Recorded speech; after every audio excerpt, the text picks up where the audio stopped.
Figma Wireframe tutorial. If this guide helpful, don't forget to like and subscribe. First, open your browser and type in Figma.com. On the homepage, click Get Started for free at the top right of the screen. Enter your email address, then click the Continue with Email button to proceed.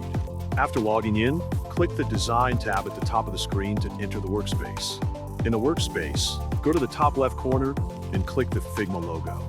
Hover over the plugin option and click Manage Plugin. In the search bar, type Wireframe, and when the plugin appears, click Run to activate it. Once the plugin is running, you will see a set of customization options. First, set the radius to adjust the corners of the elements. Then, set the word count to define how much placeholder text will be used.